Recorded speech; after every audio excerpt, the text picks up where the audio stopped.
Welcome, everyone, to the 30-minute Midas Touch from beautiful Dyersburg, Tennessee at the Herb Welsh WrestlePlex. Now, here is pound for pound and inch for inch, the best of the best in professional wrestling today. A wrestling genius worth his weight in gold.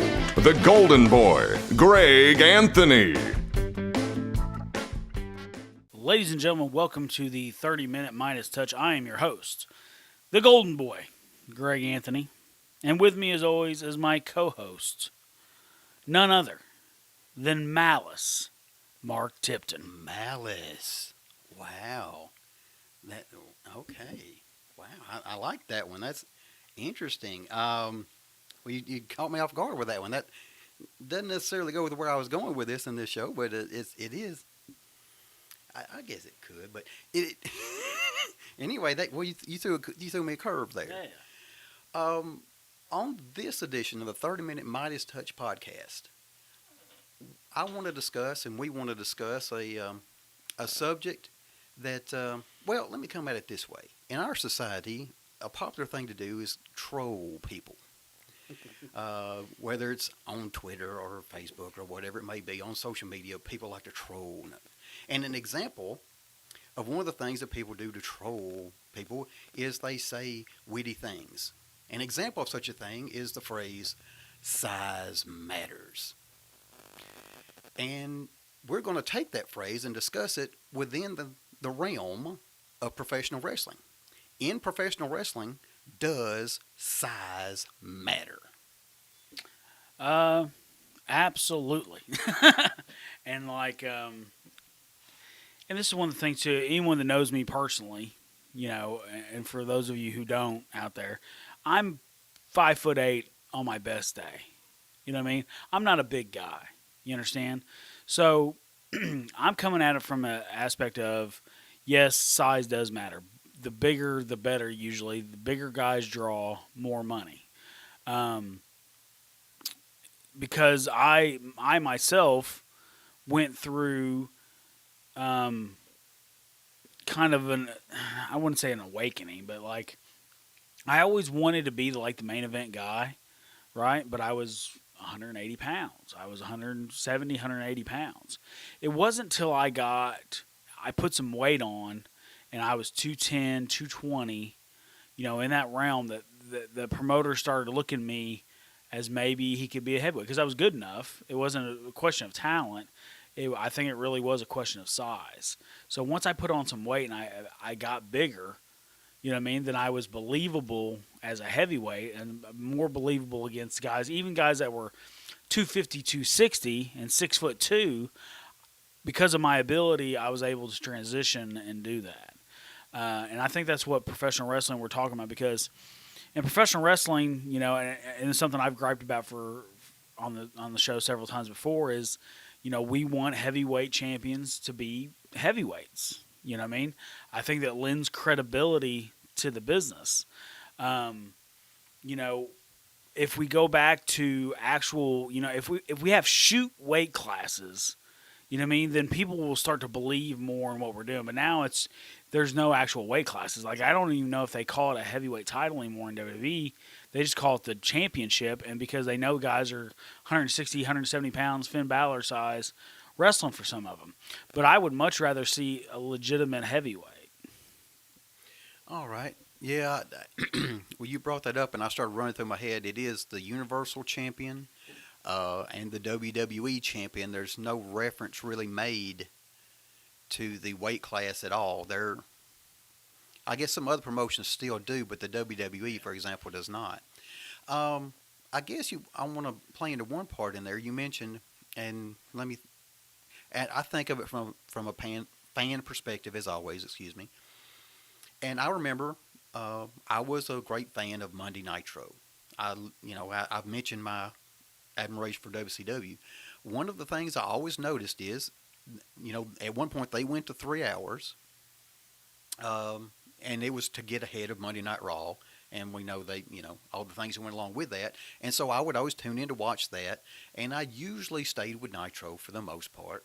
But one of the things that I always noticed was the cruiserweights were almost exclusively featured during the first hour of the show. Now, would that, to a fan, would that be one of those signs that the promoters of WCW looked at the lower weight class guys as earlier in the show and wanted to save the main event for the Scott Halls of the world and the Kevin Nashes, etc.? Yeah, I mean that's a pretty good thought process. I mean, for us, especially when you're talking about cruiserweights, thing like obviously they have their place, and obviously they're immensely talented. It has nothing to do with talent whatsoever. We're talking about what can draw money and what's going to draw ratings and things like that. A lot of people have always used the excuse of or the the line, well, Floyd Mayweather is the biggest boxing draw right now.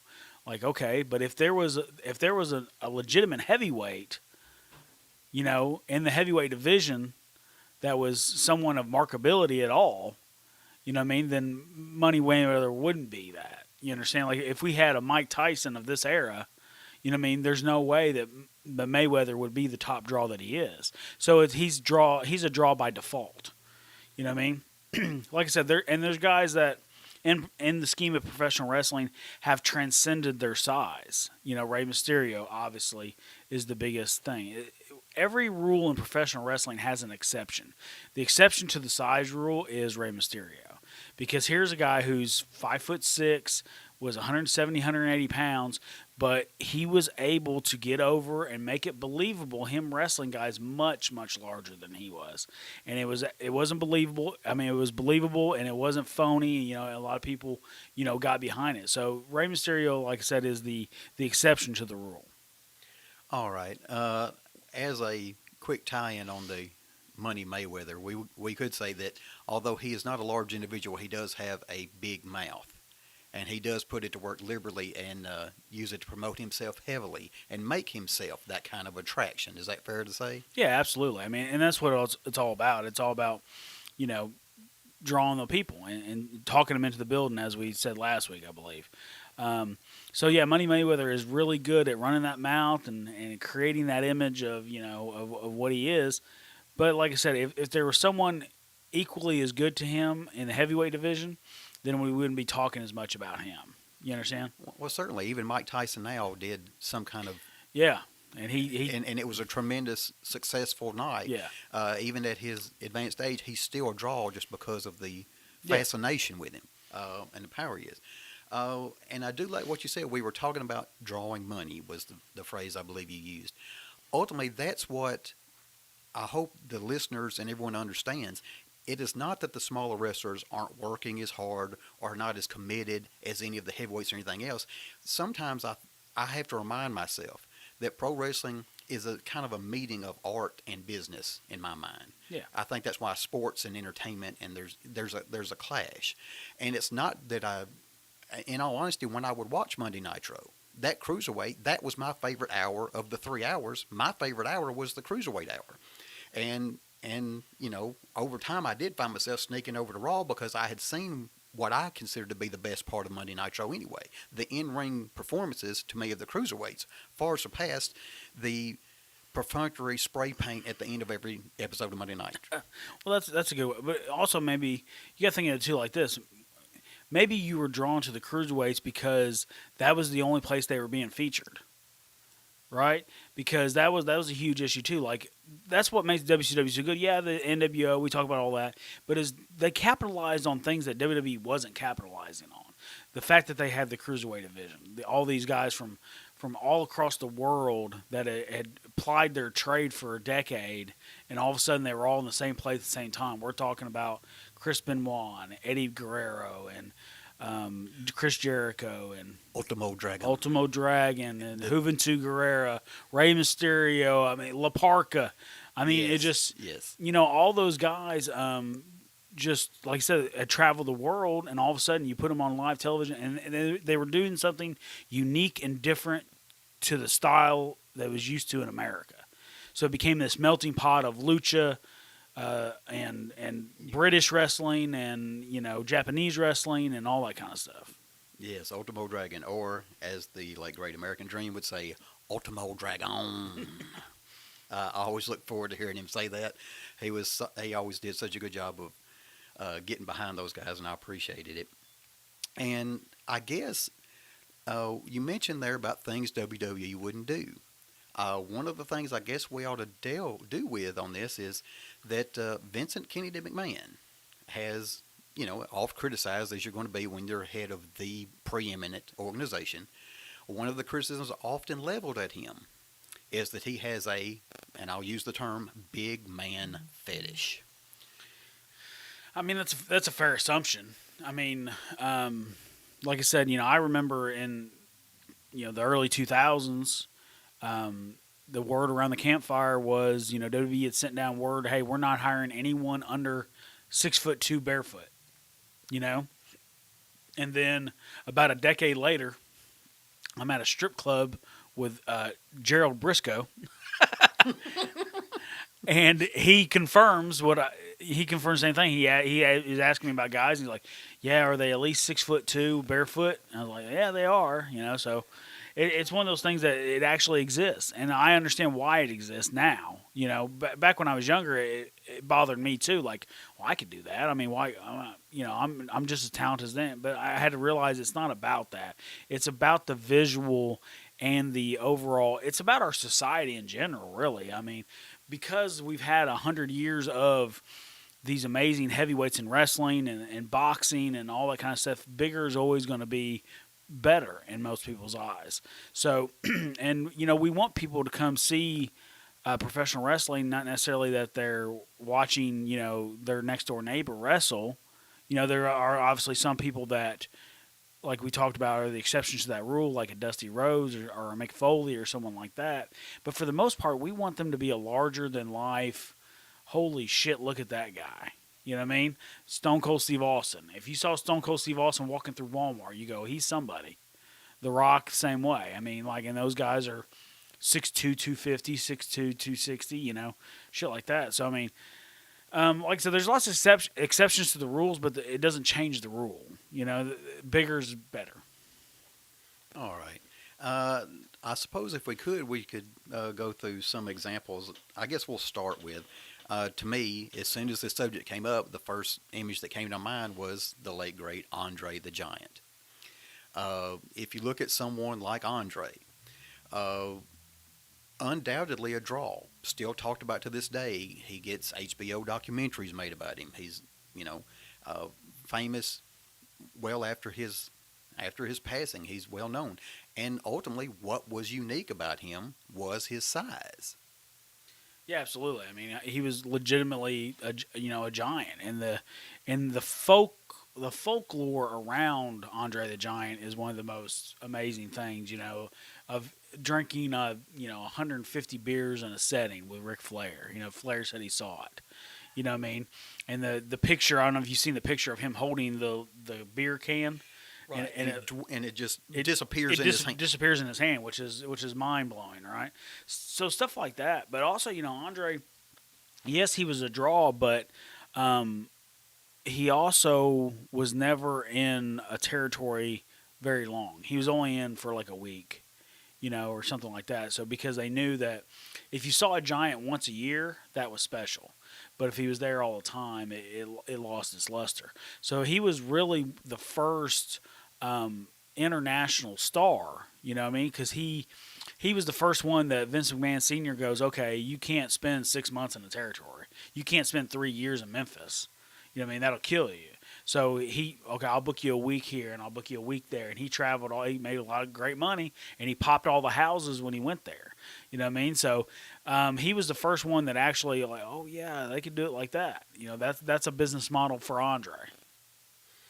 All right. Well, that's interesting. We talked about one of the things that I enjoy in as a fan is long-term feuds. So we talk about like Flair and Steamboat, Flair and Rhodes, those sorts of things. Austin and Rock. We mentioned those two guys earlier. They went back and forth over several years.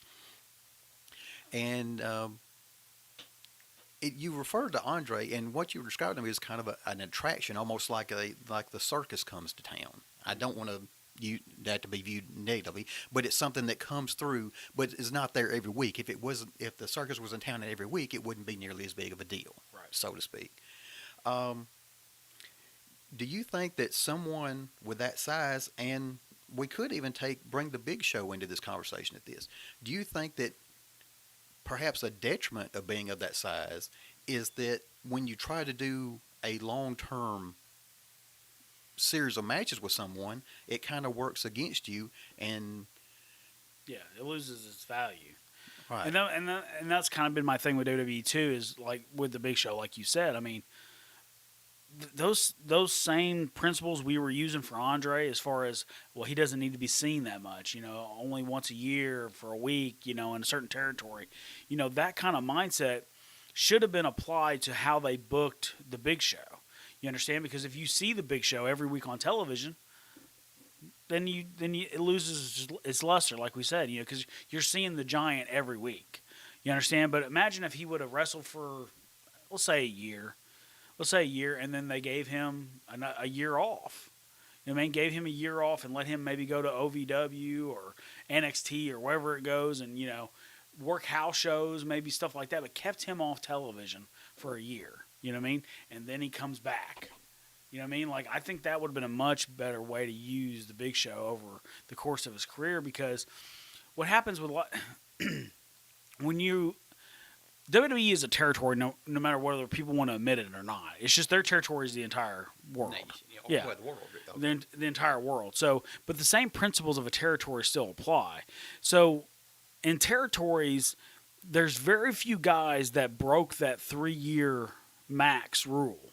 You understand? Most guys had a run of 3 years. That was the initial run, right?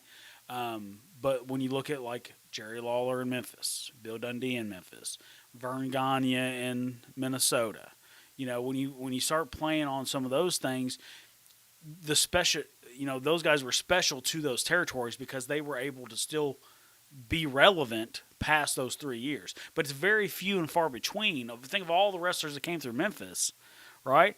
And Lawler and Dundee were the only two that really were there start to finish. Right. Well, you would have, I almost viewed them as guest stars. You would have, say, Austin Idol come in. Right. Jimmy Valiant would come in. Right. Tommy Wi-Fi Rich would come in and come out. But really, those two were the mainstays. Yeah, and you can't have a territory full of guys that have been there for 10, 15 years. And that's what's the problem with WWE. You look at WWE now, and their roster in 2021 is almost the same as it was in 2011. You know what I mean? And they're pushing a lot of the same guys. You have to get those guys off TV. You have to get those people out of sight, out of mind. So when they do come back, it means something. So Dolph Ziggler and guys like that. Okay, you just read my mind. Yeah, I mean, they've beat that guy like a drum for 15 years. I mean, what else are you going to do with him? Okay, yeah, we all know he's really athletic and can sell and do all that kind of stuff. Let me rephrase that. He can bump. I'm not sure if selling would be the right thing.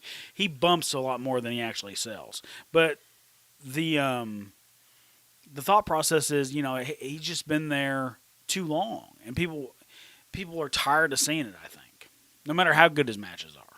Right. Not that he's not putting forth great effort. Yeah. Doing a great job. We appreciate it. It's just the nature of this is the entertainment business. Right.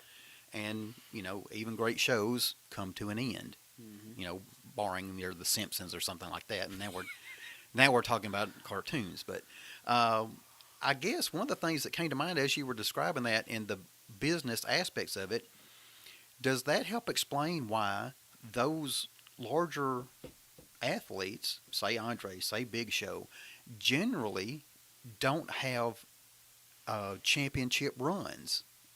Particularly at the WWE level. Andre was in the WWE/F, I guess it was F his entire career, but he very rarely, except for, a short period of time, was he ever the WWF champion. And you would think he could, at any time, do so. Yeah. And the Big Show the same way. He was the champion on several occasions, but I don't remember any reign being particularly long or, does that play into it why they wouldn't have the kind of main event championship success? Yeah, and that all is indicative of whatever the booker's thought process is. You understand? I think WWE for them was in that Andre mold, like we talked about. They felt like that size of a guy was more an attraction than he was, going to be the main guy. You know what I mean? That and the simple fact that WWF is primarily a babyface company, or at least it was. You know what I mean? So I mean, you look at Bruno and Backlund and Hogan and Bret Hart and Shawn Michaels babyface. It was always like John Cena. It was always like who's the big babyface on top, and we're going to throw him a bunch of monsters, that kind of thing, right?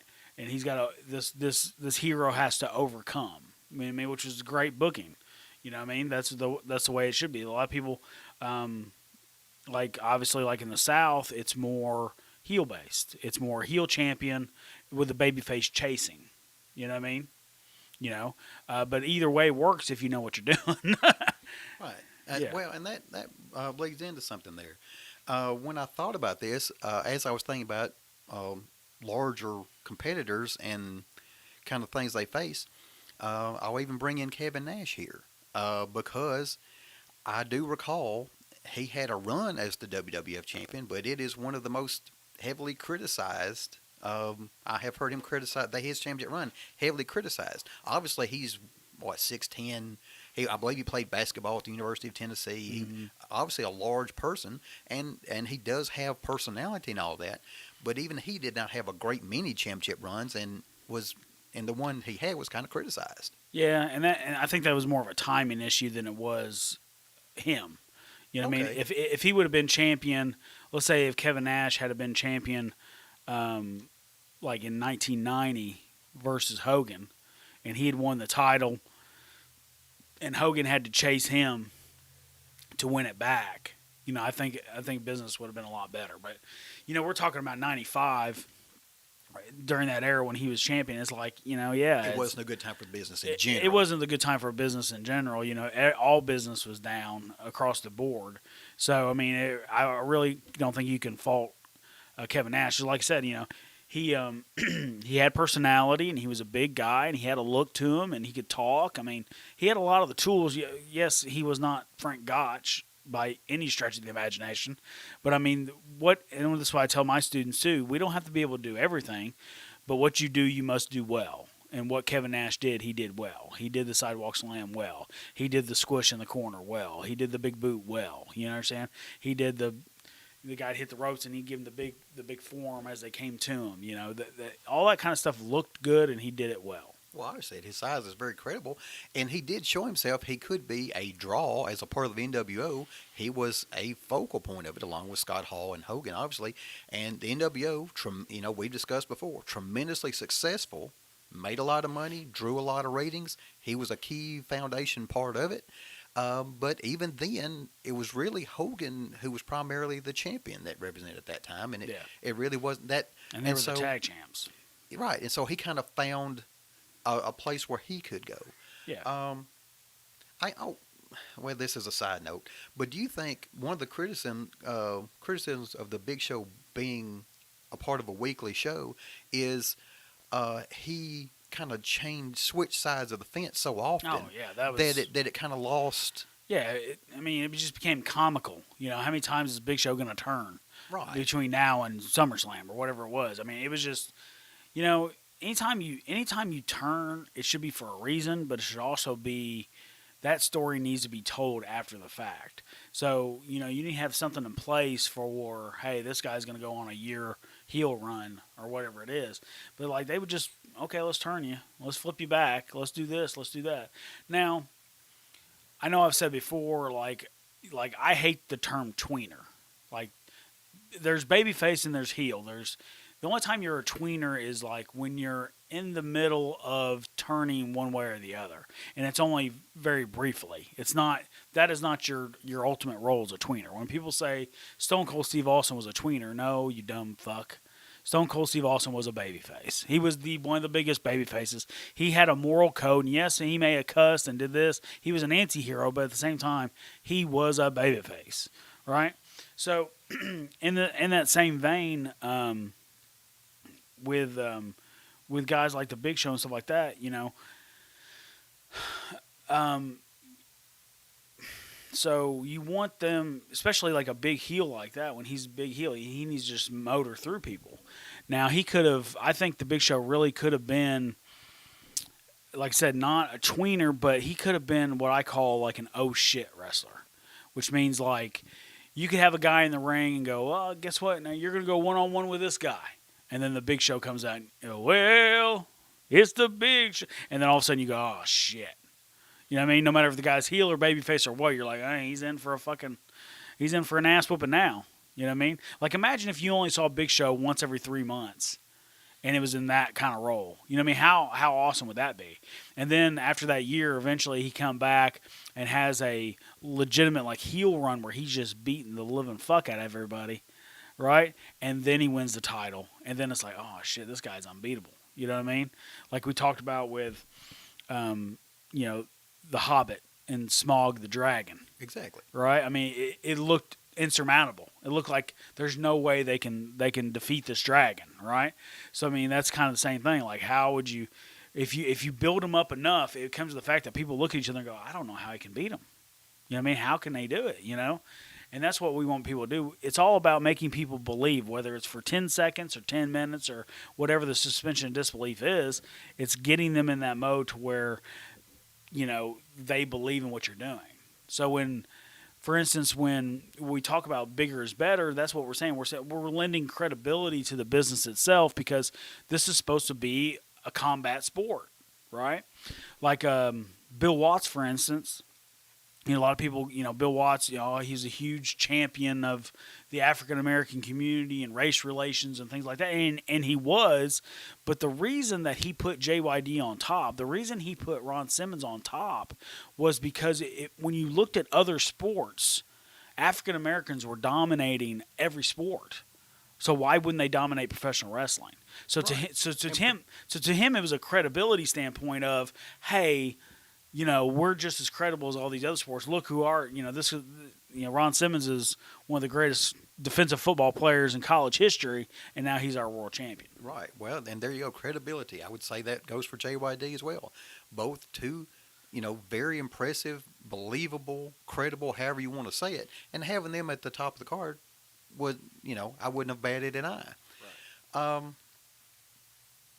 Let me see.